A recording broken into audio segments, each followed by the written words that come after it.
Okay, as people are entering, I want to thank everyone who will be joining us for this panel discussion.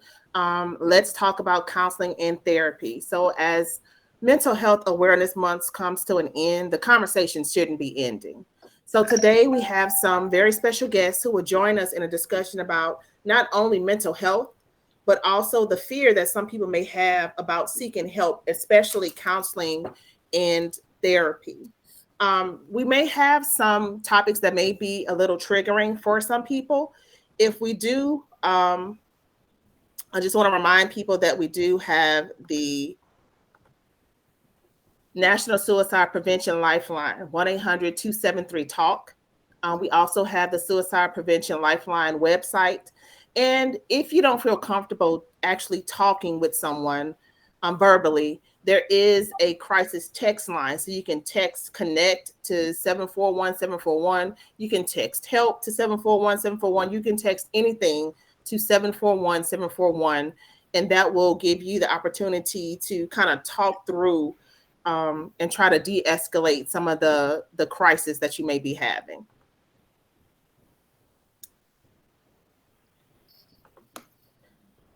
Okay, so I do want to introduce our panel of guests.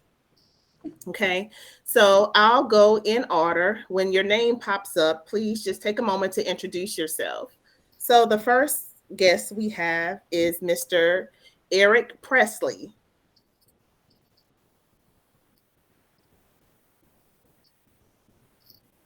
Mr. Eric can hear us. All right, we'll come back to Mr. Eric. We have Canary Smith. Hey everyone, I'm Canary Smith. I am a rising junior nursing student at Southern University, and I'm just excited to have the opportunity to be here and talk with you guys today. All right, thank you, Canary. Next, we have Ms. Shara Bettis.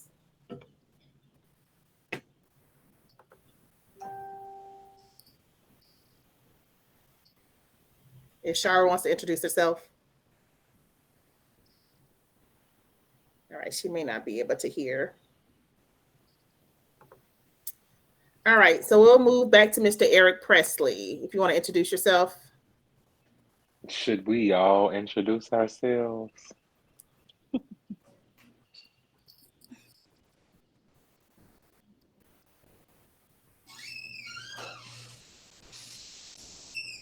I might not be able to hear you. Okay. Oh, can you hear me now?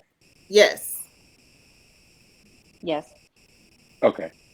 Well, my name is Eric Presley, and I am a mental health advocate and someone who deals with PTSD, depression, anxiety, and I've dealt with bullying and I've dealt with suicidal feelings. Thank you so much. We have Mr. Aaron Sutton. Good afternoon. My name is Okay, Aaron well, I'll go Sutton. next. Oh, I'm sorry. Go ahead. Good. All right. My name is Aaron Sutton. Currently Dean of Students, football coach at Madison Prep High School. In addition to that, I also am a behavior counselor, therapist. I also deal with mentoring youth in the community. I just have a passion and a zeal to be in a position to help kids, help adults, help people try to figure it out. I appreciate you. Thank you so much. All right, next we have Miss Shara Bettis. Let's see where did she go?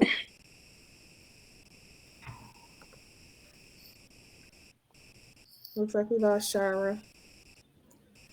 And then we have Miss Kayla Williams. Hi, everyone. I'm also a student at Southern University School of Nursing, and I'm really excited to be here and have this discussion. I feel like it's something that definitely, isn't discussed enough. So I'm just really excited to hear what everybody has to say and, sit down and speak with people I can relate to. Thank you so much. All right, let's see if Miss Shara is ready. Miss Shara.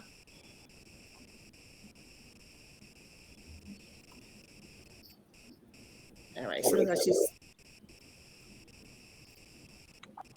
she's Shira. You want to introduce yourself?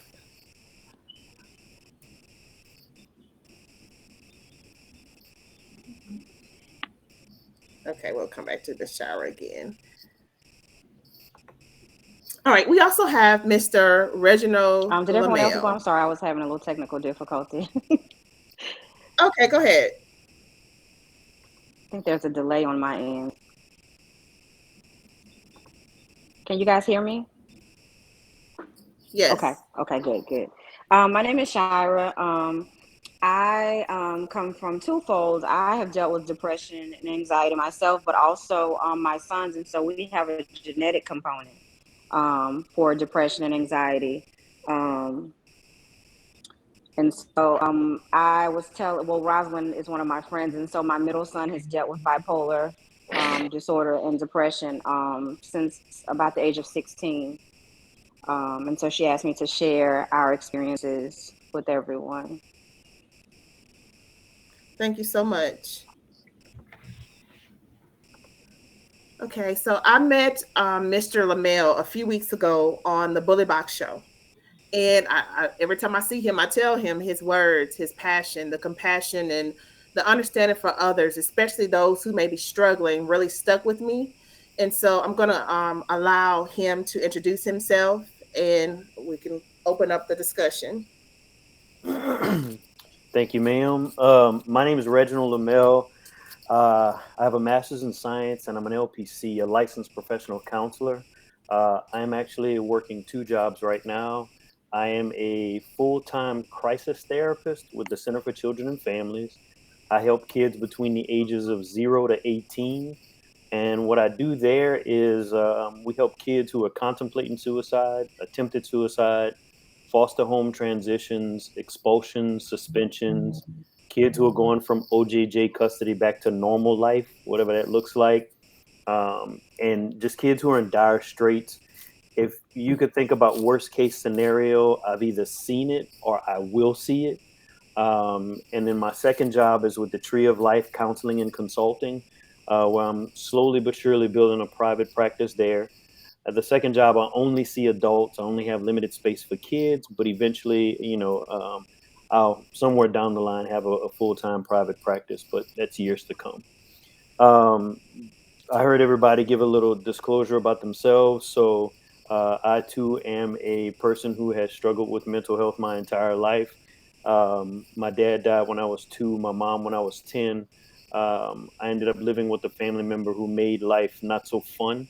And when I got to my 10th or 11th grade year, I picked a day that I was going to kill myself. And I picked up the phone and actually called my best friend. If it wouldn't have been for her, I would have never met Dr. Dyson, and I would not be on this show today. So I can relate to a lot of these kids who are struggling with a lot of things that people sometimes really don't get, or they don't allow themselves to meet those kids where they are. Thank you so much. And so, jumping right into the discussion, what is mental health? I know that's a term that we've been kind of throwing around, especially in the month of May, which is Mental Health Awareness Month. But how would you define mental health? And anybody can jump in. So when there's a pause, I usually jump in pretty quick. Not that silence bothers me. I'm okay with silence. What I said to some of the people earlier on, I'd actually looked up the definition of mental health, like why recreate the will. So I'll go with my own personal and professional take on mental health. For me, as a crisis therapist, mental health means addressing the component of yourself that prevents you from being active in normal life activities, like everyday things. That can be anxiety, that can be depression, that can be thoughts of suicide, just horrible language that we use to describe ourselves and prevents ourselves from getting up and out and talking to people. So for me, mental health is more of the adverse side, which is because of the crisis work that I do, but could also be part of the positive part, right? Like the component that does allow us to get up and out on a good day, that does allow us to interact with people in in a way that allows us to live our best lives. So interconnectedness, that's the positive side. Okay. I think I would say, being like in the teenage era, like when we hear mental health, everybody kind of assume crazy or crazy people, but like Mr. Lamel said, it's everything that kind of affects your behavior, that affects your everyday living in life. So just like not just depression, because that's what people minds go to first, but like the anxiety, even anorexia nervosa, Dr. Dyson, that's a form of mental health in my opinion as well. So anything like that that affects it in a negative light, in a positive light as well. I think I'll chime in and share. A lot of times, just like both of them, they shared. You hear mental health, and you all often think of the negative connotations that come with mental, and you divide those things: mental stability, mental health, mental awareness. So everything that we kind of highlight, we forget about the dopamine that comes with, and the excitement from mental health, from the support systems of when people are cheering you on when you're doing something well, or people are just pick up the phone and say, I love you, or it's a text that says, I'm thinking about you today. All of that falls into the component of mental stability. How do you react to a situation, whether good, bad, or indifferent? Is what I kind of categorize my mental health stability part of it in life. You know, um, every day is not going to be the best day, but I can make the best of every day. So that's kind of how I sum it up in my little gumbo pot of mental health. Mental health is a gumbo pot, and it's a series of emotions. It's a series of peaks and valleys in a days in 24 hours. So you just got to live your best in the 24 hours that you have, because 6 of those may be good, 6 may be bad, another 6 may be indifferent. It just depends. It's a give and take, ebb and flow. So, like I said, it's just more of an ebb and flow of your gumbo pot.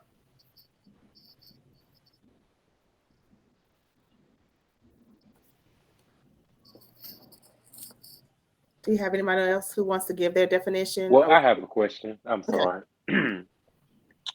When does it all get better? Because as I stated, I struggle with everything, and I have been trying to get better. I'm on medications for depression. I also take medications to go to sleep because my mind wanders and my anxiety is crazy.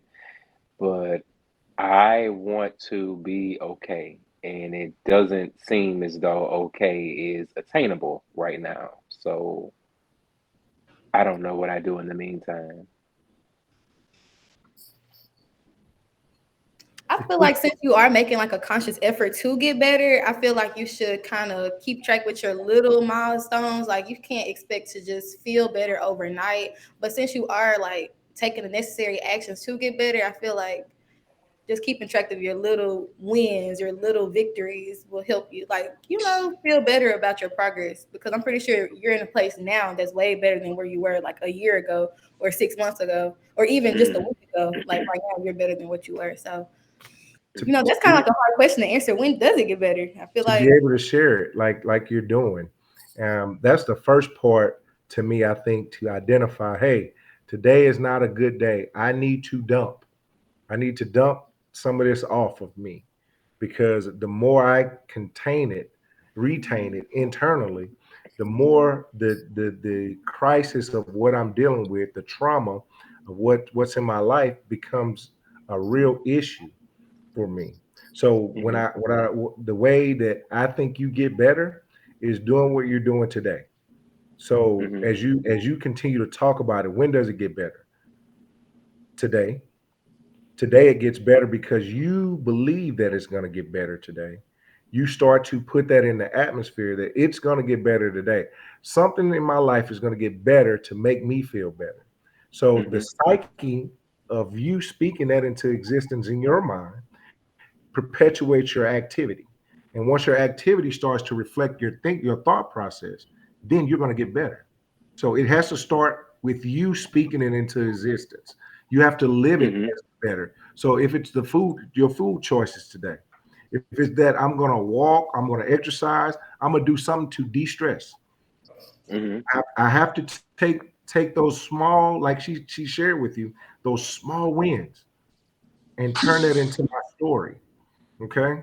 I got better because I found myself putting myself around other positive influences that I was able to retain some of the vibe and the energy that they were giving off. And it made me a better me today.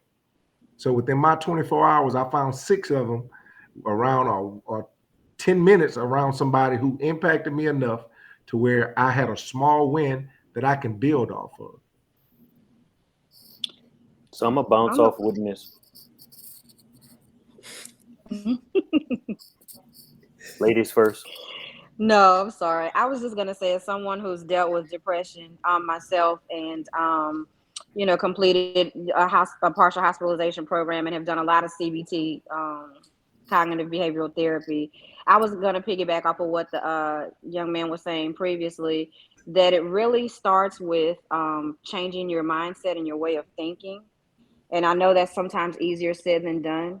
But they say, as a man thinketh, so is he, right? And it's just basically, it took me a while, but when you have those negative thoughts, it's just about, giving yourself some grace, and sometimes allowing yourself to sit and dwell in those feelings, maybe journal. But also just try to change your way of thinking. It's like I said, you'll become a master at it at some point, but just, allow yourself sometimes to sit with those feelings, journal, maybe what triggered, how you're feeling that day, and just maybe something different you can do. I found getting out of the house was a big one for me, because I used to tend to isolate when I was Yeah. depressed. Yeah. And that That's was where I'm at. my thing. I was isolating and withdrawing a lot. And so Yeah. just forcing myself to just get outside, even if I'm just sitting on the porch, or, just like I said, give yourself some grace. But it really comes into changing, patterns, behaviors, and just your overall thought process. And like I said, it sounds easier said than done, but it's definitely doable. I have definitely been where you are, so I totally understand. So Miss Canary stated something earlier, small steps, right? So I'm gonna try something real quick. That painting behind you is pretty interesting. Why did you put that on the wall? I put it on the wall because black and white are my two favorite colors. I love the paint splatter. I love art, and it makes me happy. Okay. So the first thing you did when I asked about that painting is smile. That's one step. That's what Miss Canary said, right? And the painting Right. intrigued me because you kept swaying your head back and forth, and I couldn't quite see, but I see that it's divided, right? Oh, I'm sorry. Yeah, Yeah. no. What you Yeah. apologizing for? I said I, I was trying to see it. You're in control of your area, your zone. You shouldn't apologize for that. So it made you smile. That's one thing during the day that you can come to. Step back across the room and just look at it, right? yeah. That's a positive reflection on something you chose to put in that space for you. Is this your safe space? Yeah. Then there you go. Your safe space, a painting you like, and you smile when you look at it. That's important. So I'm going to ask you something else, and these are examples of things that people can do for themselves.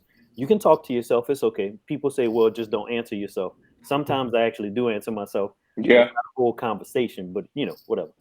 Yeah. So how are you today? Actually, I'm okay. I'm okay because you guys stated small steps. I didn't share Before this, we but I'm a fan. stated all that, how were you when you entered this thing? Oh, I was a little bit tired and I was confused. I didn't know what to expect, but I was happy because I'm with folk who are familiar with what I'm going through. Okay. So you did my job for me. Normally I ask people, how are you today? Or what's going on with you today? And if you say happy, I ask, what's happy about it? If you say confused, I say, what's confusing about it? Ask yourself those questions and answer those for yourself to figure out. You can either do it via journaling, you can do it by talking out loud, or you can do it by standing and looking at your painting that brings a smile to your face. It's those little things and those little steps, like Miss Canary said, to get to the, because we look at our problems and they're huge, right? They're big. Yes. But when you Yes. zoom in, you focus on one little part at a time, and that's how you tear it up. But if you continue to look at this big old thing, you're gonna constantly get frustrated, you're gonna get Yes. annoyed, and you're gonna walk away from it, Not want to do it. Yeah. and those steps disappear, and then it becomes Yeah. this thing that we carry all day, every day. I was Yeah. going to say, does it disappear or does it just kind of compound on itself? So you're asking him? Oh, either or. It doesn't disappear. My mom's been dead 34 years. It'll be October 25th. Doesn't go away. You learn to live with it. You never get over it. But the thing that I know is that darkness is never far away. And I would be not too smart or ignorant to think that it is that far away. But there are checks and balances that I have in place that help me to keep that stuff at bay. I visit mentors. Well, COVID put a stop to that, but normally once a year I'd visit mentors because they knew me when that stuff was like alive and well in me, like that dark stuff, that heavy stuff, depression, the anger, the frustration, just wanting to give up. So if I go visit these people yearly, then guess what they get to see? If it comes back, they'll be the first people to acknowledge or recognize that it's coming back, and then I can do something about it. I have my wife who I check in with every day. My kids are pretty aware, like they can tell when something's heavy on me. So having a really good support system and somebody you trust that's not there to push buttons, but to show you that there's some buttons that are visible that could harm you if you're not aware of them. I wanna say this too. Um, Being in the athletic arena, you see a lot of guys who decide that they're too tough to talk about their mental health state in the beginning until it becomes an issue where they're acting out a lot of times, or they usually take their anger out on the field, or in a sporting arena, whatever they do. And you might say, well, why is he acting like that? Because this is where they release it a lot of times. However, they find themselves. What led me to becoming a professional in the mental health industry as well as a coach was, how can I help my players outside of being on a field, being on a court, being in those environments where winning is a standard. The culture is built based off of the success that you have between the lines, not what you do outside of the line. So we started to work on their character and their inner person, finding what makes you happy outside of us just playing the sport. What are you passionate about? And like he hit on, like art, if that's your passion, when your peace is disturbed, then you should paint. When your piece is not aligned with you being energetic and you smiling like that, you should grab your brush or whatever you use to do your art. If you don't have, you can't paint at the time, you draw. Go outside, get in the sun, get in those areas, to me, that allow that vitamin D to get in there, and your energy level to change. Because once again, if you confine yourself to a space in a house, things like that, I've found personally that it continues to allow whatever's weighing on you to fester. Sometimes you got to do what we call move your cheese, change your environment to change your outlook. And that happens to bring about, even if it's still a safe zone in your backyard, or next to the lake, or whatever it is, somewhere where you can still have that tranquility, but at the same time get that peace, that energy that you need to modify your mindset at the time.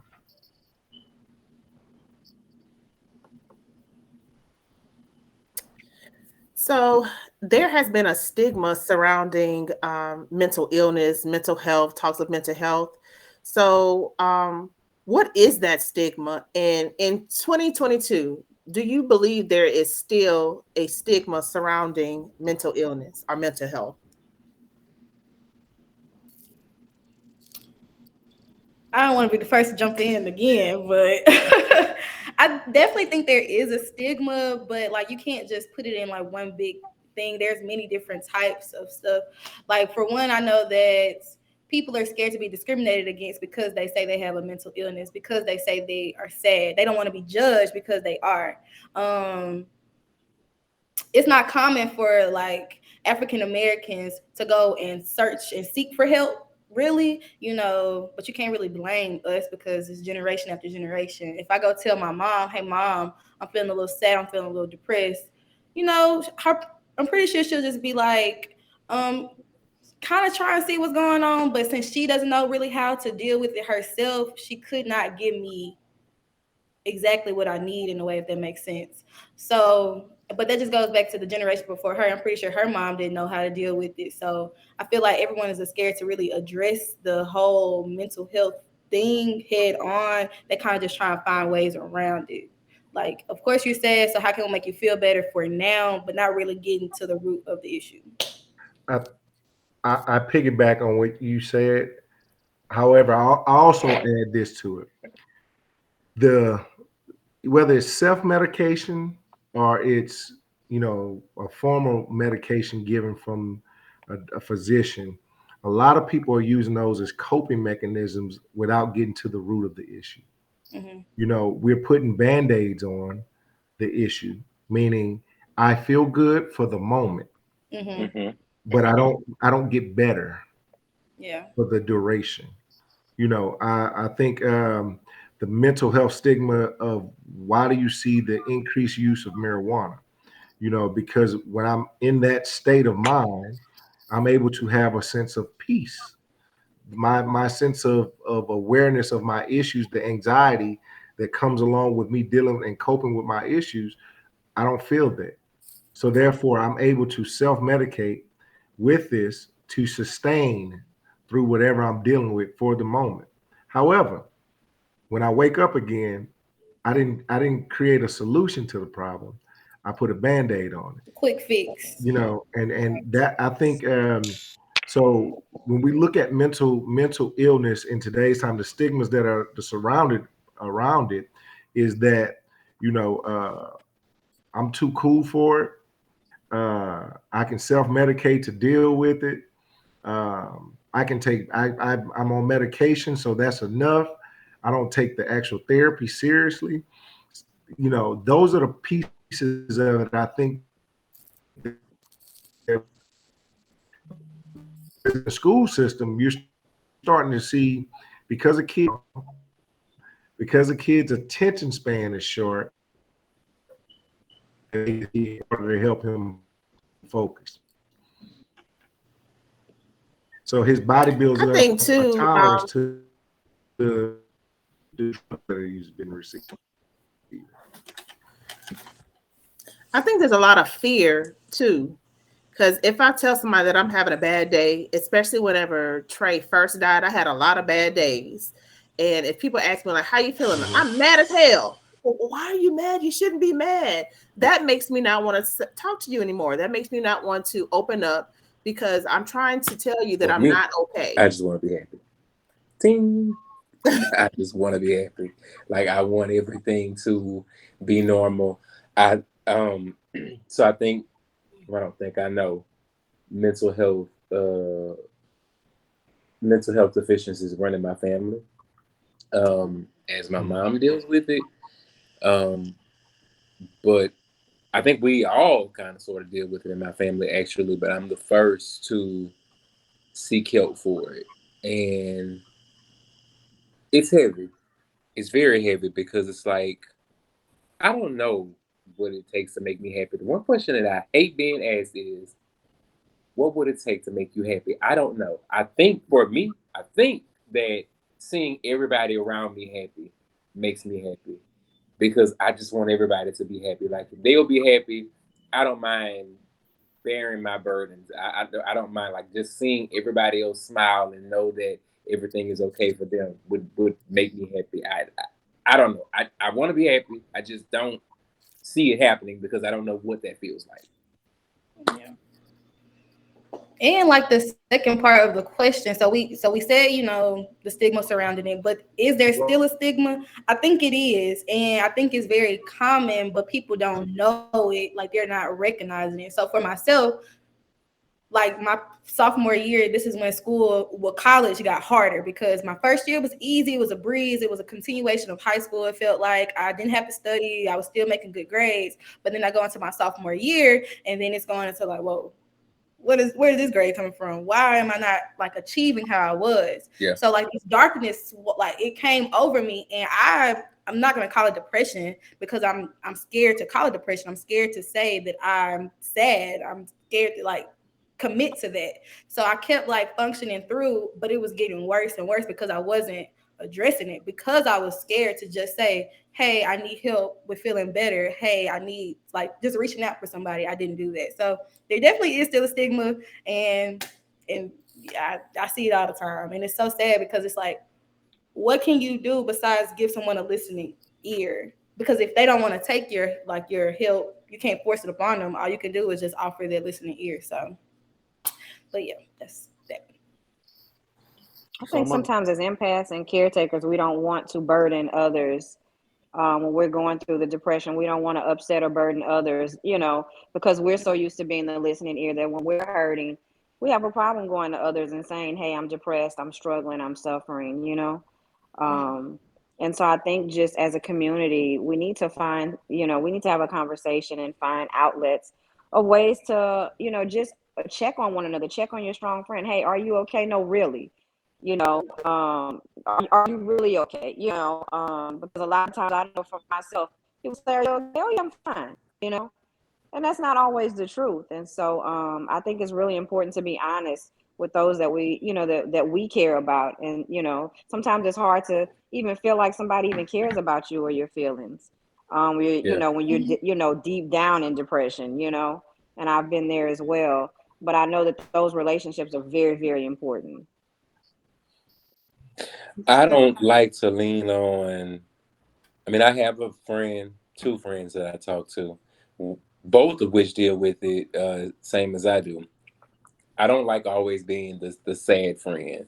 Like, my sadness, for whatever reason, I look at everyone else's happiness. Like, it seems like everybody around me is happy, even the people that I know are not, because to me, my situation is just that dire and just that dark. So I don't know. I just don't want to come off as a sad friend. I don't want to be that person where, oh, woe is me, or we got to stop to pick Eric up or whatever. Like, I just rather hold it all in. Because again, I want everybody else to be happy. Are you doing therapy on top of, having your medication? I am doing therapy. I need to find a new therapist, honestly, because for one, his caseload is a lot. We're only able to meet once a month, and he's new. I decided to try someone outside of my race. Well, he's not new to the field. He's new for me. I decided to try someone outside of my race.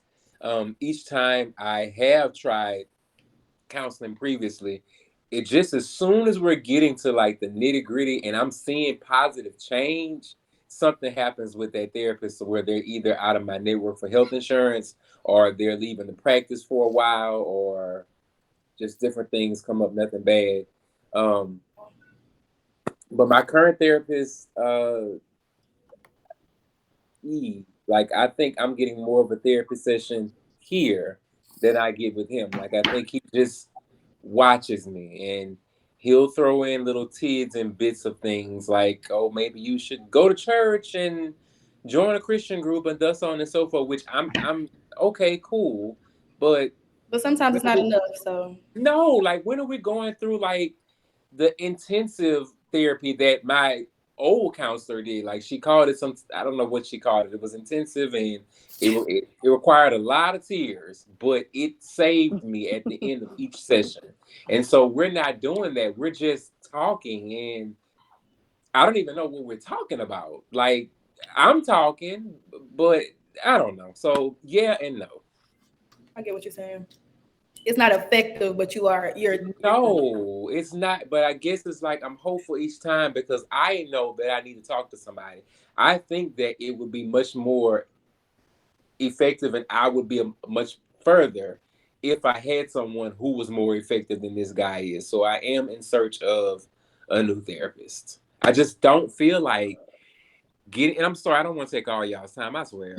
I just It's Eric, that's what I this just this think is that for, it's man. commendable that you haven't. I think it's commendable that you haven't given up. You're still in the race. Right. You know, a lot of people at this point would be like, you know what? Okay, I've tried this. I've and tried I've this. been I've there. tried that. It's not working. So you know what? I'm gonna just do what I feel like will be best for me. Self-medicate, numb it. You know what I'm saying? But I've been there. you haven't dropped out of the race. So you know, I tip my hat off to you. Like seriously. Yeah. I think Mr. it's Lamel, what are you thinking about over there? You over here, you like what's swirling in your brain? So it hurts to hear him say that, because all too often therapists are fireable. Like, if you have a medical doctor that's not working, just fire them. Like, one of the first things that I tell my clients when we do like what we call a pre-authorization or an intake is, if this isn't working, let me know. Like, I'm not here to be defensive. I'm here to help you. If it's not working, tell me. If you can't tell me, call my supervisor. Let me help you find somebody that can work with you. We all have different therapeutic foundations. I'm person-centered. I'm reality choice. I do TFCBT, trauma-focused cognitive behavioral therapy. It just hurts that the emotion is missing from your services. But not everybody can do what I do. I am an emotional therapist. I was getting emotional when you were talking. The thing for me is this, like, but everybody hasn't sat with their own stuff long enough to be able to use it as a tool rather than it diminish them while they're in therapy helping their clients. There's a book behind me called Staring at the Sun. First book I had to read in my master's program. So what happens when you stare at the sun? Burn. Oh, Lord, your vision is distorted. Do you look back at it again? Wait. No. I would look back. Oh. So, okay, I admit it. Sometimes I probably would try. so good. But it wouldn't be for a long time. You just kind of peak, like. So this is going in a good direction. The book is talking about death, the beginning of life and death. Therapists as a whole, a lot of us don't want to talk about death. My thing, I tell people, I can clear a room real quick. We can talk about suicide. We can talk about death. We can talk about the dark places that I've been, that I've buried myself unhealthily and I made it out. And I don't suggest people do that. Like, I don't, because it is not an easy place to escape. For some odd reason, I'm still here and I'm still pushing, but I made it out. But I don't suggest everybody do that without assistance. Like, those dark places, that's why I told y'all, I understand it's there. I'm not going to ever think that it's gone, because it'll pull me right back in and swallow me whole, and I'm done. For me, I'm all for therapy. I'm all for counseling. I am. I want to get someone who's good and stick with them, because I am so tired. Like, I feel like a lot of my problems, a lot of my issues, a lot of my pain has to do with the past. And I personally feel like I need to revisit that so that I can heal that. I don't feel like having to open up to this person and that person and that person to tell them this mountainous, large amount of bull that I've been through in my life, to try to help them to help me dissect it. Now, I told this guy said, so when do we start digging into my past to maybe see where the issues may be or we can do about them? And he's like, oh, we don't need to do that. Like, maybe you should focus on the future and not focus on the past. And I understand that wholeheartedly. However, the pain lies within the past, and I can't get to the future until my past is taken care of. Now, please let me know if I'm incorrect on that. Like, because I may be, but my past needs help. Little me needs help. This years of or undoing years of conditioning and learned behavior. So I totally agree. So one of the things I share with you, Eric, is when you start going and you start rehashing the past, right? So you said you've used several counselors therapist, and you've talked about your past. You've been in a position to where you've had an emotional connection to your past in the past, right? Hmm. So the different method, and not defending any therapist or whatever, and just like he was telling you, I mean, you're definitely fireable. The person who's doing your therapy, or the first code of one of our first codes is that if it doesn't work for the patient, it's not working. Let's find a solution. So when you look at what he's sharing with you about going forward in the future, is how you receive it. Just like moving from a place of, I may have grew up in the hood, and in the hood, trauma was accepted, mediocrity was accepted, um, you know, turmoil and chaos is accepted. However, when I moved across town, this is the mindset of the people that I'm around. So when I got around these people, yeah, I may be a product from the environment, but I'm not a product of my environment. That makes sense to you? Yeah. So where you are right now, you don't want to become a prisoner to your past. And where the things that you're saying to me right now I'm is that already. we have to take those keys and unlock that gate that you have up, and we have to walk outside of that gate. Yeah. We have to start living into what we're doing today. Yeah. Because what's gonna happen is what goes forward every 24 hours that's going forward is an opportunity for you to live in your best moments. And the way you're going to do that is to purge the negativity that you experienced with better moments. To me, not that you negate or don't talk about those moments, or don't, you know, I guess, communicate. Well, this is what I done in the past, and this didn't work. This wasn't successful. What I look at going forward, how can I have a better moment today? This, you said this was a better therapeutic situation for you than you felt in years past. So you had a better moment. Yeah. We unlocked a gate somewhere in your mind, in your emotional experience today, to say, you know what? I know that this is probably a better situation for me to do it this way. That's because I don't feel alone at You this. get what I'm saying? So Yeah. when you And maybe identify that, maybe it's we organize a group, a smaller group than this, and say, hey, guys, I need a moment on this day out the week. Can we do this? Yeah. You yeah, get that's what what I'm I was saying? saying. Maybe you need an emotional support group with people going through Yeah. similar things Yes. because you So feel like you can relate Yes. to them. You probably feel like your therapist is like he doesn't really understand, or he's just doing this for a job, for a check. He's really not giving you what you need. So maybe like confiding in people who are going through similar issues would be better for you. Because personally, I don't think a therapist would be good for me. I mean, maybe if I tried it, but I feel better talking with other people and like giving and receiving, like not just me talking and dumping, like Mhm. also trying to help someone else at the same time while I'm trying to help myself. So I wanna go against the grain here. So my story used to own me, but I now own my story. Okay, and what I mean by that is this: 10-year-old Reggie still exists inside of me. To not honor that child, or to not honor that pain, would be to not honor a part of myself. And that kid is the kid that inspires me to help the kids that I do help, my clients, my kids, right? So I use my story as an example. Now, do I cry? Do I get teary-eyed? Sure, because I am an empathizer, and emotions are my thing. Like, that's my go-to. If you want to connect to people, then you should choose to be vulnerable. But we have to be careful to know what level of vulnerability to which we can stay intact to be able to lead and guide people. But that's by addressing our own stuff first. And how do we do that? One of the interventions in TFCBT is to create a timeline of trauma. And how can I address something if I don't even know what I'm thinking about?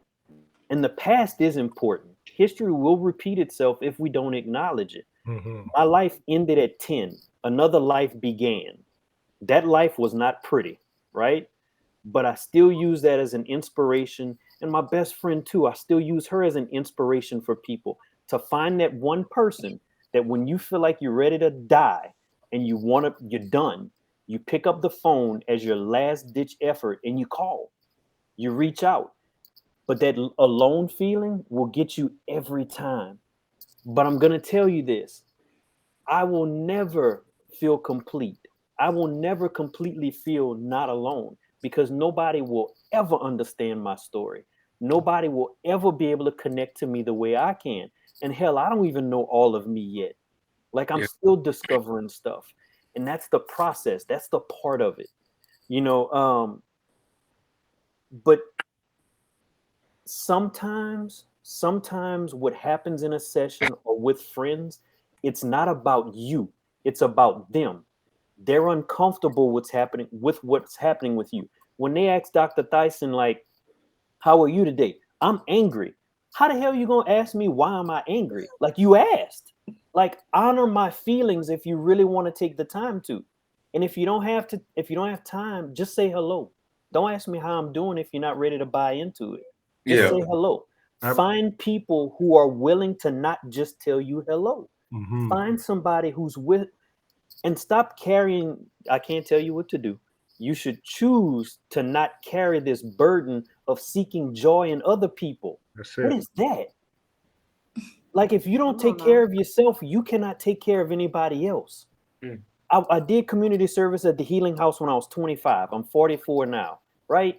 And the thing that they taught us in our training is if you're on an airplane, I've only flown a handful of times. If you're on an airplane and something happens and the plane starts shaking and they tell you, put your oxygen masks on, whose mask do you put on first? Do you put yours on? Do you put your significant others on? Your children? Who goes first? Who would you pick, sir? I'm gonna pick me first. You should choose you first, because if you pass out, you'll never know if your husband or wife, your significant other, or your child got their mask on. When your oxygen is pumping and flowing, you can take care of everybody else around you, including the old lady who's by herself in the front and she don't know what the heck to do. Right? Like, but we have created a society that says if I put me first, you're being selfish. That's BS. If you do not take care of you first, you're not good for anybody, not even you. And those friends who allow you to not be your true self, I'm not saying they're not friends, but that's about them. That's not about you. My freaking spirit animal is Eeyore. But you gotta find your friends who are Tigger. Everybody need a Tigger. Bouncing with Tiggers. If you ain't got a Tigger in your life, like I'm Eeyore. I'm still him, but I have my moments. And I spent Easter Sunday by myself. Why? Can't tell you. I just didn't want to be around people. I just was by myself. My wife went to my brother-in-law's. My daughters went to their mom's house. I was by myself. Nobody gave me no grief about it. I just wanted to be alone. I just needed to ground myself. When I hear Dr. Tyson, when she talks about, I'm mad, she says things like that. I remember as when my sister was dealing, as we deal with, the loss of my nephew, it's always when she says those statements, and the first thing out of my mouth, and she'll tell you, I'm like, you deserve to be mad today, be mad, and when people come around, they're like, well, why you tell her that? I'm like, what do you mean? Why am I telling her that? I say, put yourself in her shoes. Today, you have a series of emotions, and you're playing Wheel of Fortune. Now, I'm saying this for you too, Eric. When you wake up in the morning, you don't know when you, right? But you get a chance to, if it lands on to at this moment, I'm angry. At this moment, I'm excited. At this moment, I don't feel like being bothered with people. Process the emotion. Process the emotion. Give it an opportunity to be processed. Because if you internalize it, it only compounds. And what happens? Somebody may come and say something to you like, hey, why are you looking like that today? And it goes from why are you looking like that today to who are you talking to? Da, da, da, da, da. And you unload on that person. Mhm. Give yourself an opportunity to process your feelings. All Yeah. right. And Yeah. once you do that, and I speak from God honest experiences, man. I mean, in this field that I'm in, and that God has chosen me to be in, you have to dump as a and in counseling, you got to dump too, because what you're doing is as you help people, you take on what they're dealing with. You understand what I'm saying? You take it on. You don't get to walk away from it and be like, oh, I gave them some solid advice, or this person, if you had all the answers and you had a wand and you say you feel better and you feel better and you feel better, we'll be like the fairy godmother and godfathers of everybody feeling better. But we don't get that. We don't get the opportunity to do it that way. So we internalize a lot of it. And you have to dump it. Like right now, this is a dump session for me. If I don't do it like that, then guess what's going to happen to me? I'm going to be laying in the bed wondering how can I help Eric through his situation. Lord, let him make it through the day. What can I do to make his situation better? Then I might end up saying, well, Roz, I need to get in touch with him because I thought about this. So I'm gonna get my thoughts out right now, and it's gonna continue to my hamster wheel gonna run all night. But at the end of the day, I know that I probably planted a seed to where you can actually look at it and say, you know what? If I just keep watering this seed, if I keep watering this seed, it's gonna turn into a bud. Some roots are gonna come out of this seed that I planted. And guess what? Eventually, the thought process may change with work. It takes some work on both parts. You have to commit to, just like physical fitness. Mental fitness is work just like physical fitness. Mhm. Today I'm going to feel better because I'm going to do my mental exercises to make myself. I'm going to affirm my confirmations as I stand in the mirror today. Today I'm going to be the best Aaron Sutton I can possibly be. Today I'm going to smile more. Today I'm going to tell people good morning. I'm not going to shy away from communication with others. Today I'm going to be the best version of myself I can possibly be today because I love me. That's what I do in the morning. I start with that. I love that. And Yep. I That didn't was realize y'all were brother and sister. Oh But yeah. let me tell you, that's what I teach my clients. I am a better version of Reggie today than I was yesterday. And if I'm not working on that, I'm not moving in the right direction. I am a strengths based therapist. I will find something like that painting in the background. I knew that had to mean Oh, something good. because he chose it as a background for this live thing. My wife put this together with some of my personal stuff, but I'm not that creative. So it's being patient enough to be around people who are going to look to find the things that are helpful, and they're spending the time. When you feel alone, find somebody to come sit with you. Well, what you want to talk about? Nothing. I just need a warm body next to me. You don't have to do anything. You should choose to communicate those small things. What do you need from me right now, Eric? Hey man, I just need you to come sit with me. I just don't want to be by myself right now. What are we gonna talk about? What are we gonna do? Nothing. Just sit with me. I need a warm body near me. The one thing that we overlook is human connection, like physical touch. When I was in Mhm. grad school, my professor said we human beings are created to need each other. You know what I did? I raised my hand and I said, I disagree with you. Reggie can exist on a deserted island. But now, granted, I've been doing this 4 years. I saw you make that face, Dr. Theisen.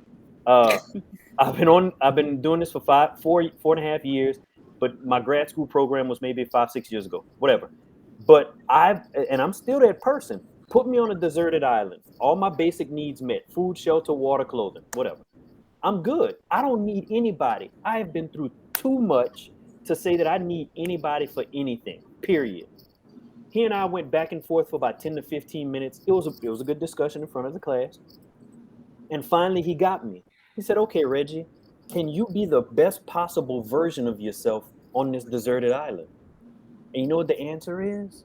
No, because I'm not being impacted and affected by the people who are around me, because it's just me. That's it.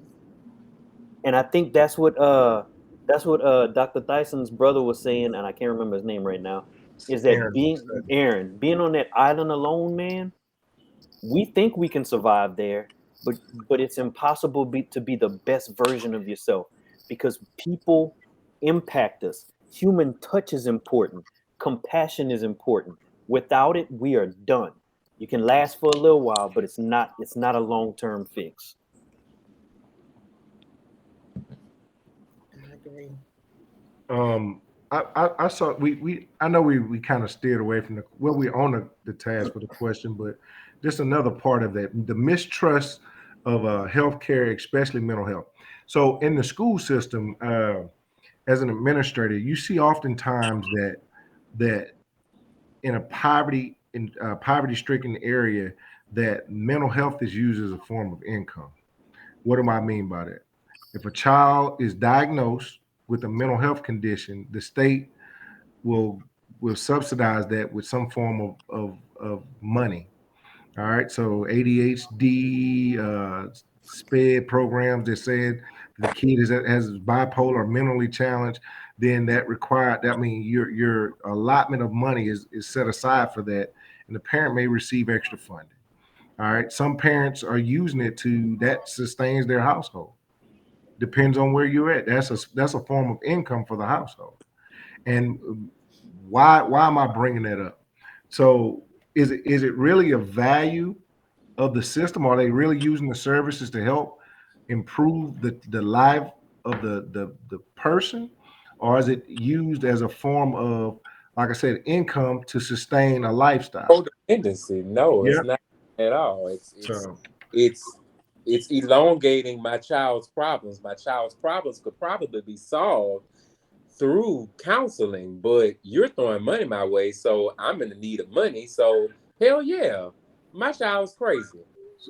and what happens is as the services are rendered, and if the child even gets better in the situation, guess what happens? Guess what the parent normally says? No, he still needs his Uh, accommodations. He's a straight A student now, man. No, he still oh, needs those accommodations. I uh, don't feel comfortable. To be honest with you, a lot of the problem is the reevaluation process of it. When you start to look at the home life, when you start to look at what's accepted and the teachings, the undoing of teachings in the home, whether it came from the grandmother to the mom, and it's passed down for generations. You touched on something earlier about mental health. When people say, oh, that such and such she just crazy, he just crazy. You know, that was accepted at one point in time. That person is just something's wrong with them. They're a little touched.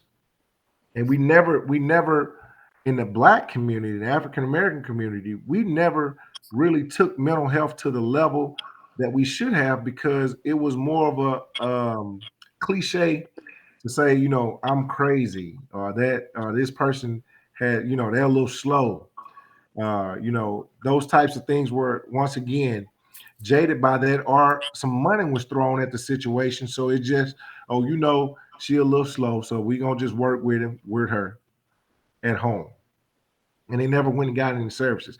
But now that we're at the forefront, blacks, African Americans are leading in these cases of suicide and leading in these cases of mental health breakdowns. Now it's at the forefront to be another pitfall, money pit. They're not doing what we're doing right now, trying to come up with solutions to the issues. They're throwing money at the problem, so much so to where the restrictions that say, well, you can't go to the military because you're on ADHD medicine. Yeah, we diagnosed you and said that this would help you to sustain, but we don't trust you enough to be a worker in the everyday society and contributing in the community. Did y'all realize that was going on? So if a child is battling those situations, these are going to be the new kryptonites to eliminate people from being successful. So what happens? People are going to start to do what? Fall back and not get help. Mhm. They're not going to want help because it's going to limit their opportunities. Just putting that out there. So that's a multifaceted thing because like this system has always been set up to cripple us. You're either 100% on it or you're 100% off of it. There's no gray. I'll throw a very brief example. When I was in school, I was working 2 jobs in school full time. My ex-wife was working and in school full time, and we got food stamps once. And I worked retail, so when my Christmas pay went up, they gave me $50. What I'm supposed to do with $50 in a grocery store? Take your money, keep it. I don't give a care, because I knew people who didn't have kids who got more. Like, what are you doing to me? So I got up off of it, right? So the system is you either 100% on it, you're 100% off of it. There's no gray area to help you grow. But let's kick it back even further. So let's go back to slavery days. We have always been dependent on some sort of system, right? So by definition, we didn't have the education to understand what mental health looked like, right? So then as history keeps going, the preventive measures were that, and my mom told me this as a kid. I've been on picket lines. I've been on marches from Opelousas to the state capitol.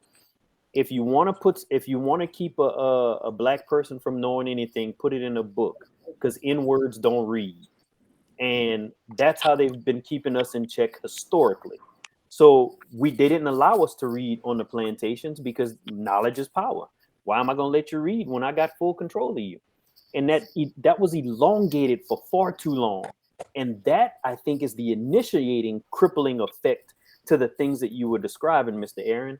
And we haven't undone that historical stuff in order to get past what we're talking about now. That's currently the system created to suppress and hold back from us accessing the things that could help us be more successful. So that's where the fear and the mistrust is. It's historically embedded in the American narrative. Why would I trust a mental health therapist? Why would I trust the academia? Why would I trust medical doctors, right? And therapists believe this. There's a 3-pronged approach to health, mental health. You find a mental health therapist. Physical, you go to a doctor at least once a year. All that stuff works together, right? And then the third thing is spirituality, and it's something that I touched on earlier. It's either and you don't have to be in church. I'm not a Christian therapist. If you go to church, let's use that as a superpower. Let's get you involved. If you're not, spirituality is the opportunity to be a part of something greater than yourself, like that interconnectedness that I've been talking about. So those 3 things, and then you have this. All 3 have been utilized in our history against us. So that's where the embeddedness of the fear and the mistrust in the healthcare system is. So my 3-pronged approach is poisoned by history. Oh yeah. So it's getting beyond that. And the first thing I have to do when I go in somebody's house is sell myself. I don't work for the cops. I don't work for the judicial system. I'm not working for DCFS, and everybody calls them CPS. CPS doesn't exist anymore. It's DCFS, Department of Children and Family Services. I ain't none of them people. I'm a therapist. I just want to help little Billy and little Bobby get better. And if I can't, let me help you find somebody who can. A lot of times too, I find myself doing more therapy work with the parent than psychoeducation. You know, if you find yourself in a home, and speaking, this is counseling talk, but you find yourself in a home most of the time, you end up doing more counseling with the parent than the child. Because if you don't change the mindset of how the parent views the child, what happens is that it's always going to be the Band-Aid and the crutch approach. Well, he got this going on, and I just want him to be okay. Yeah, you say that, but the activities, your interaction, how do you receive that? Once again, love from a mother's love, and I know my sister's unconditional. Her house is the Brady Bunch house. We listen.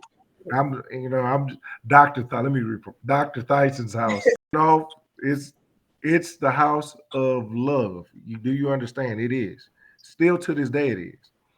Um, the trauma of what she faced doesn't change the fact that it's a house of love.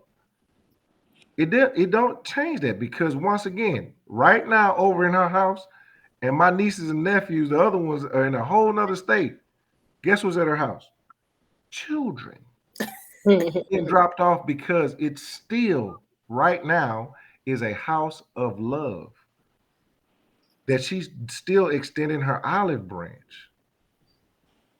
So the thing that I'm telling you, even everybody's listening, your foundation has to be based off of we said love. Love is one of those things that's an action to me. Like I can say that I love you, but if I don't show it with my actions and how I embrace what you're dealing with on a day in and day out basis, then I personally don't. I don't. I'm a big person. I tell my kids, I tell my players, we say I love you a lot, but at the end of it, I say, man, don't tell me you love me if you can't show me. And it's not based on material things. It's based on the fact that if I call on you, can you just be that ear? Mm-hmm. If I need that hug, can you wrap your arms around me and hug on me and just give me that unconditional love that I shared my worst moment with you? Is it an opportunity for me to grow when I'm in your presence to become a better version of myself? Can we do that for each other? That's what I consider to be love. And Eric, what I share with you, man, find more people that love you. Find more people that when they say that, because everybody can say, man, I love you, big dog. I love you. I love you. We use that word, and it's not as action driven as I would like it to be in life. Because when you love me, man, when you love somebody, man, it's a butterfly feeling that come in, whether it's your significant other or your best friend or it's your mama, your daddy, your guardian, whoever that person is. We can say certain names on if we knew each other's that person that they brought that smile to your face. When I say their name, guess what? The first thing you're gonna do is light up because something about them gives you a sense of peace. And when you move in that area, in that space of peace, you feel all the comfort and love that you need. So find those moments, find that person, and like I said, in this industry of mental health, we know that it's big business. It's big business, and everybody seeking a dollar in this world. But the more medications they prescribe, the more money the big businesses make. You know, is it all about medication? No, it's not. The therapy, people omit the therapy aspect of this thing, and we find ourselves once again, and I say that falling victim to the big box stores and the medical services that are out here that are not really healing the land, but they're medicating the land and causing more harm than they are helping our people. Opioids didn't start out as a drug in that sense. When we got an opioid crisis, they were handing out opioids to soothe major trauma and pain in the body. Now it's an epidemic of, we got to do something about the opioid crisis. The same company that created the crisis has a cure too. What does that tell you? They knew the effects when they started it. I want to piggyback off of you, Mr. Aaron. I got choked up when you said peace. So the other thing I want people to know is when you get choked up or when you feel an emotion, that's something you should go to. Like that's a trigger or a sign that identifies something impacted me or affected me. And when he said that, like, that's all I ever wanted was peace, man. Like, I am tired. I am not tired in the essence of suicide. I'm just tired. And like, Eric, having friends is good, but also knowing your friends is good as well. Mm-hmm. because every friend's not going to serve the purpose that you need. Mm-hmm. I have three friends from college. One of them, he lost his dad when he was 14. He and I could talk about, he was the general guy. We could talk about a lot. My other friend, his parents gave me a place to live when I didn't have nowhere to go. I stayed with them for a little over a year. And he was the Tigger of the bunch. He was hyper, he was bouncy, and I knew I could be around him and he would lift my spirits. And then the third one, he was a sporty guy. He was the one, if I wanted to go and do some athletics and run, we would play basketball, we ran. But he didn't like talking about the difficult stuff because it was hard for him. And I didn't hold that against him. I knew them. So it was up to me to figure out who was best fit for the situation because I chose them as my friends, right? And then it was my decision to pick the right person in the moment that I needed, right? And if it was the third guy that I needed, then hey man, let's go grab some burgers at Burger King off campus. And we would just go sit down and eat some burgers and chew and be quiet. And it was a warm body still near me. No words, but it was an activity. But the hard part is opening the door, standing up, opening the door and walking out of it to go and meet somebody, to catch up with somebody. That's the hard part. So where do we go from here? We had this discussion. I really appreciate the real authenticity of this discussion. So where do we go from here? How do we impact other communities of color? How do we decrease that stigma? How do we address that fear? Where do we go from here? Challenging the norms. I think what's been consistent is we talk a lot. We talk, and we talk. It's a boots on the ground type approach. Speaking from what I consider to be frontline, because I deal with well over, 90 some kids in an athletic program, 600 some kids in a school on a daily basis. I counsel all day long. Even during the summer months, my phone is going to ring or text message all times of night. Coach, I just need to talk. And I've made it so that it's open, whether it's, a student of mine, a player of mine, whatever it is. Just, hey, if I can help you, I'm willing to do that. I think it's more like I said, it has to be boots on the ground and it's lead by example. It's young ladies like these young ladies that are on here that are willing to say, you know what, I'm willing to be an advocate. And a lot of times the healing comes from peers. To me, peers that you admire, peers that you feel like once again that word is going to come up. Love people that you love, and you grow to love. As far as experience goes, once you put yourself in that environment, I have buddies once again that have been my same friends since I was a little bitty boy, and we rely on each other through traumatic situations, through good situations, whether our kids are doing something positive or they doing something that we trying to talk each other off the ledge. Why are they doing this to me? You know, it's about having once again the support group, but we have to be willing to put more boots on the ground and be more available. People have to be more available. Use the services that are um, accessible for you, and we just need to be more available. Definitely like the lead by example. It starts with you. Try and make your impact anywhere you go. If you have a platform, use it to the best of your ability. Like Dr. Thyssen, your continued efforts to like bring awareness to the topic. Like that's the first time I seen it in college, and that's sad. Like because you should see it more. And just kind of just spreading it. Like be the difference. If it is kind of crazy to talk about the mental health topic, well, make it uncrazy. Do your part. Like, do what you got to do. Do what you say you're gonna do, and that's like all you can do is put the positive foot and the best foot forward.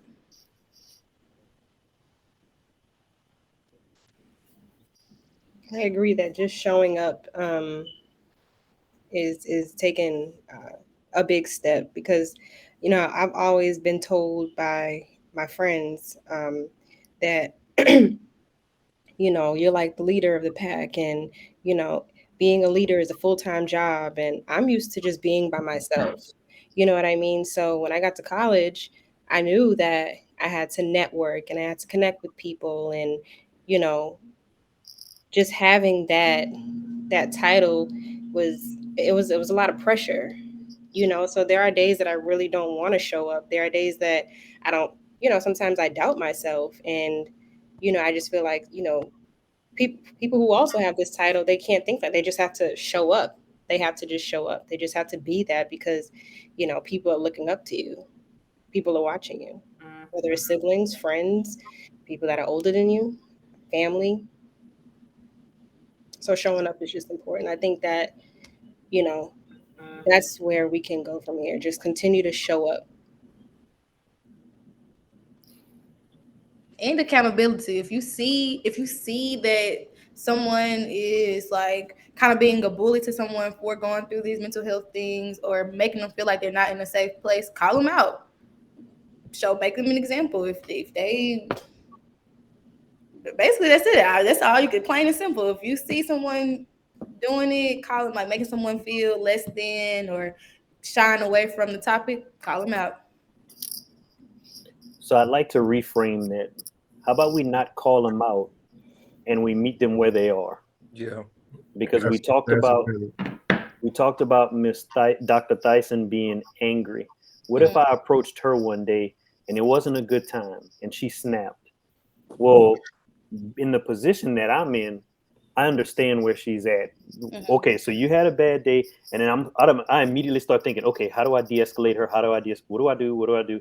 And then if somebody witnessed that and they stepped in to call her out, I would actually come to her defense and be like, but meeting, because even the bullies, the people who are angry,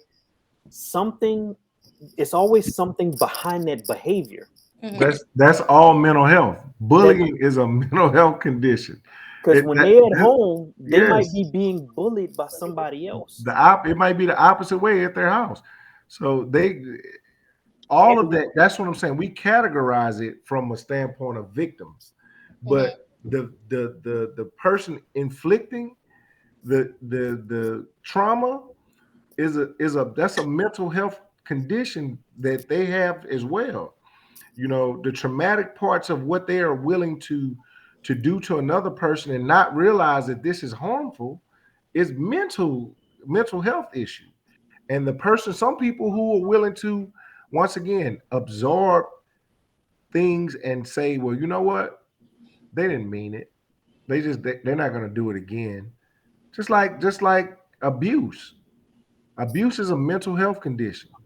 We categorize things based on what the public says versus what it actually is defined as when it comes to mental health and those types of things. When you put the pieces of the puzzle together, it's so many things that fall in, being boastful, being the center of attention, having to dress in a certain way. All of that falls under, craving attention is a part of it. Some people do certain things that they know morally and ethically don't line up with what they believe. But the dopamine of attention is a mental illness. So they crave for this, and guess what they do? Whatever it takes to get that feeling, that high. It's a natural high. Perfectly out. Great. So Miss Canary, I need you to understand, I do mean intercede, but the reframe is basically saying it's not what we say, but how we say it. Yes. Right. How we address it. Yeah, I didn't look at it that way at first. So thank you for putting it in that way of thinking. And then the young lady that just stepped off the screen and to Mr. Aaron.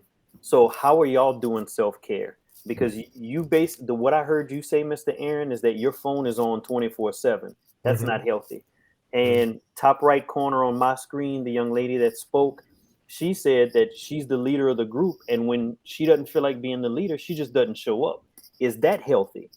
So what do y'all do for self-care to keep from crashing? on it. It's 120 yards long. It's 53 yards wide. Um, in addition to that, I go to this place where there's a lot of raw natural iron in there, and they average about 45-pound plates in there, a lot of them. And I do something called weightlifting, and I enjoy it. And in addition to that, once again, I coach. So those are my two, I guess, sanctuaries of peace, where I consider I'm probably at my best in those areas. But I have to also take some time out for me, because I do honestly give a lot of me, you know, which Because is it's dangerous to be that absorber of emotions and feelings. mhm. Because I am you and you are me. Yes, And this sir. week has been hard, and I have had to cut the news off Yep. because it is painstaking to watch Oh these yeah. parents and these kids and everybody connected. It's difficult. And then I want to go to the young lady, my top right. You said it's hard for you to walk away as a leader. So what are you doing for self-care? It's probably not what you're expecting to hear, but I've had a hard time finding coping skills, disconnecting. When I'm not being a leader, or when I'm clocked out, I'll probably go to my leaders, like I'll speak to my family. Um, but I haven't been doing my due diligence, finding outlets, especially as of recently, now that I'm out of school and, for the entire summer. So I know that's probably not healthy, but I mean, I just haven't found my niche. I heard you say something healthy. So you shouldn't beat it up before you say it, because you immediately took away from it before you stated it. So here's the thing. You said when you're not leading, you go to the people who are your leaders. That's a plus. You might not have done it recently, but that's something to go to, The little victories. right? Miss Canary over there, like her name even says like spunkiness, and her personality is spunky, right? So like just in its little things, even go when this group of friends, oh, you're the leader, tell them in a few words, today I don't feel like leading. Can I just be with y'all? But sometimes it's hard for me to just say that, because I'm just so used to being that. Outside of my friends, I've been leaders to family members, and I have younger siblings. I'm the oldest, so What makes that difficult? Is that about you or is that about them? maybe it's me. The worst they can say is no, you can't do that right now. The pressure is self-inflicted. They probably will be more understanding if you probably did tell them that. Hey, today you're in charge. We're gonna rock out with what you want to do. Let's see what you come up with. And because you're the leader, you just empowered someone else in the room. Because you're looked at as that person, you've empowered another person. So now the responsibility and the shift and the flow of energy changes in the room too, because now you've elevated somebody who probably didn't know that they had the skills to do something that you do, or you've been mentoring them from a distance, and guess what they've done? Hey, man, because you showed me how to do this, I'm able to do something else. And once again, that helps to do what? Put more boots on the ground to help other people. Because you're modeling that behavior. I started nerding out when he started saying that. Those are all the things I I was just, thinking. look, I'm letting you use all of our good terms. I'm staying away from terms because my sister said, well, Dr. Thyssen said that we were going to talk. So Hey, I'm not look, using any She terms. probably made you call her Dr. Tyson too, did Going off No, script. I'm doing that on purpose because she don't like that. She don't actually. Yeah. so I I got think for myself, for self-care, one big thing that I've learned to do, just like I said, in dealing with depression, especially my anxiety, is just unplugging social media. we're bombarded with so many different images, and a lot of times it really does. I'm 41 years old, and sometimes some of the things I see, I feel like unknowingly or subconsciously affect how I view and see myself. And so I will take a day, put this phone down. I'm not on Facebook, I'm not on Instagram, and I might just sit in front of the TV and watch some mindless entertainment. I mean, just something that simple, and just spending time with myself and my own thoughts, just Mhm. loving on myself, you know. But a big one for me is just letting go of social media. Just even if it's, if you're, a big social media person, even if it's for a few hours, but I do it for a full 24 hours. And I found that it has helped me tremendously, especially when it comes to just my own self-image. Yeah, You because know, comparing is the killer of joy. So It is the thief of joy, definitely. so Definitely. so and also piggyback on what you said. When you look at social media, those people who are influencers, like I, I mean, I whether I want to be or not, I am. In my Exactly. circle. Yeah. So I'm an Hmm. influencer. So it's the vibe that I put out on social media helps to dictate the response from the people Right. who I influence. So I always try to take my social media and use it as a catalyst to motivate, to redirect, to educate, whether it's from something as small as saying, "Hey, did you know today that you're special? Have a great one." It may be a meme or something that says that, just something small, and it may get more likes than any other thing that's posted. Or I may use it with my players, my athletes, to show them a drill that we may have been working on in practice, and I'll give them an example of some of their favorite players doing it. And they'll say, "Coach, when you posted that really helped me because I didn't get it at first." So it's just small things that leaders are able to do, and you're able to take your platform of influence and turn it into a platform of redirection, of motivation, of if you are a person that uses social media in that way. But it's been just one of those things where I've been able to help myself with the balance of how I use social media. And once again, detoxing from it is important. Um, and if you see one of your friends, on there and they're having a tough time, because some people use that to mask their emotions and they dump there. That's their dump site. If you see somebody having a rough time, hey, let me give them boom, boom, boom. Let me see if I can help them redirect this energy to at least find some peace, some zen. You know, Finding that little piece of peace sometimes can change the dynamics of you saying, I want it all to end today. Or you know what? I'm gonna wake up and see what tomorrow's gonna be like. And I love how he explained that you modeling that behavior as a leader, but you got to give your people, your mentoring, an opportunity to step up and do it. Yeah. And they'll never be able to practice if you don't give them a chance. And what we've been kind of telling Mr. Eric today is, just allowing yourself to be right. And if it's not a good day, and in order for you to connect to people, you should choose to be somewhat vulnerable. Don't open up to everybody, but that's how you realize if somebody's on the same place or plane as you that day, and that's where the connection begins. And I also want to go back to him saying, messing with his sister about being Dr. Tyson. That's also indicative of the American narrative for us. I've met multiple Black women who have the title doctor, and you know what they refuse to let me call them? Doctor. And it's because we have this humbleness about us, when in actuality she needs to slam that on everything she does, because that's something she earned. And what a better way to inspire somebody, a young Black lady, a young Black man, uh, to see that she's a doctor. And it's important, because if we don't see it, we don't know it could happen. I don't care what your political affiliation is, and I don't care what audience I'm talking to. I always say this. Think about Barack Obama. When I was a kid, my mom used to say there will never be a Black president, ever. And then now I can actually tell little Black boys that I see in therapy that they can be whatever the heck they want, because it's true. Because there are now Black doctors. There are also has been a Black president. And I'm not lying to them. I'm being honest.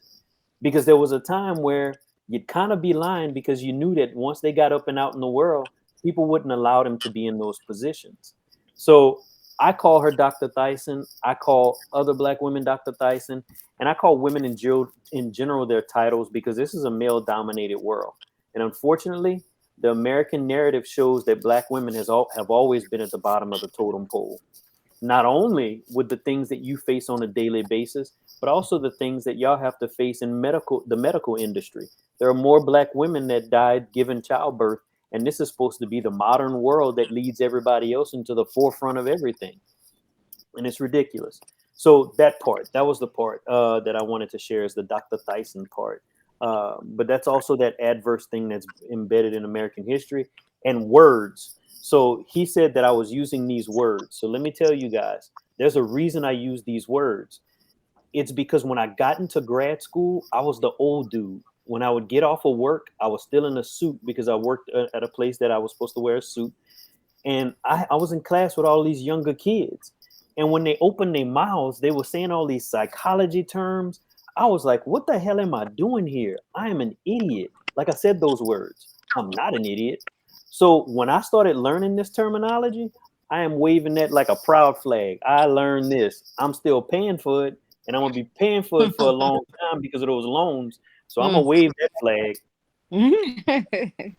As well, brother. Like I said, I salute you for using them. I use them, and I look, and she'll tell you, you know, the degrees and things like that are definitely proud accomplishments, and we salute her as well as, you know, the ones we all of us have made in that area. And you young ladies, you know, go on and be inspired to achieve your dreams and aspirations of, you know, getting those degrees and putting those letters behind your name. But once again, you know, I know that that part of the work will never define the boots on the ground part of the passion that we have for helping our community. You know, I can have, as my grandmother would say, boy, eventually you're gonna have more degrees than a thermometer, you know. And that's her favorite saying to me. You know, she makes me laugh when she says that. But you know, the educational part, you never stop learning. And a formal education, meaning going to sit down in a classroom or online or whatever you choose to do, is one opportunity to grow. But the work that you do with people on a daily basis allows you to learn and get a master's in love, a master's in community awareness, a master's in or a doctoral degree in being an activist, being, you know, speaking up on someone's behalf. Those are the degrees that will sustain you for eternal life. So that's the part of this that I would take from this, and I tell you, brother, keep doing the work that you're doing, and I salute what you're doing in the trauma world, in the therapy world, in the just being a passionate person for love and peace, and I salute that. Salute you all for giving your time and talents today to come and doing that. I want to thank each and every one of y'all. Each and every one of you could have been doing so many other things, but I Eric, just it thank gets you. better. It does. I promise you It it gets does. So better. we've started the conversation. Now we got to move to the next step, which is action. And from what I'm hearing, we I need more believe safe spaces. I We think we it's need. just I it's it's one of those periods. What I didn't share is that I'm a school teacher as well. Mhm. So a lot of my energy, my feelings, my everything went into those kids. Like Mhm. completely forgot. I completely lost touch with the adult world. Like I just for the last 9 months of my life I've spent, and I was PE coach, K through 5, and I've spent just about every day at work counseling, counseling, counseling. That's what my life has been dedicated to for the last 9 months. So now I am struggling to find me. I have gone into a reclusive depression because it's like what do I do now? Are my kids okay? I'm having to remember that those are not my kids. They were only lent to me for a certain amount of time. So, yeah, there's that. So I want to say this: action steps.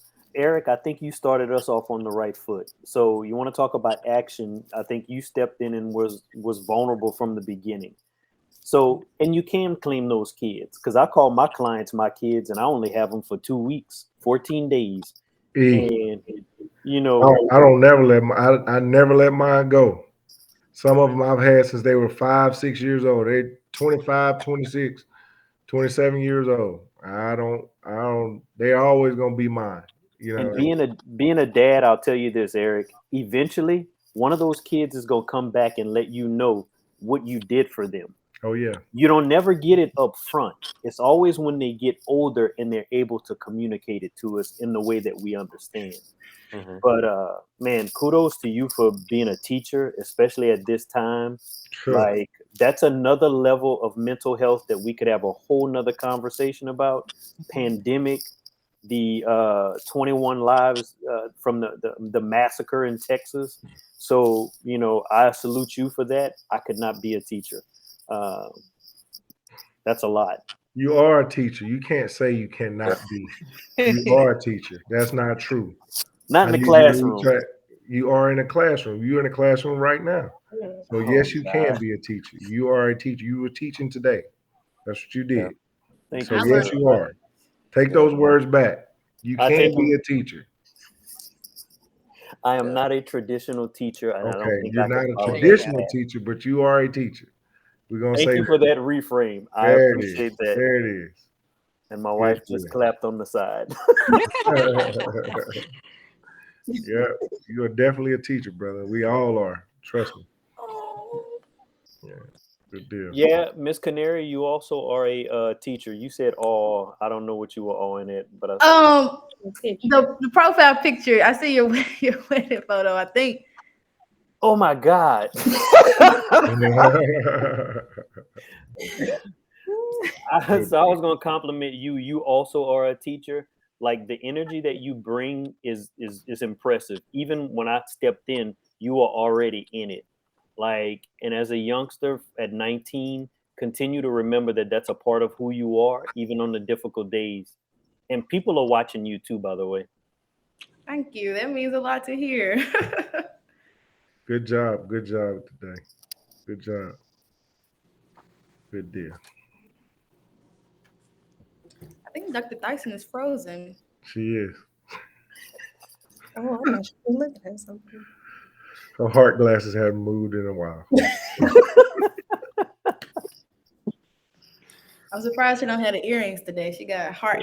She has the most heart accessories. Like I'm impressed. Every day I would see her with something. I'm like, okay, I see you. So the Have a Heart Foundation, if you ever look at you, did you see the spelling of my nephew of Trey's name?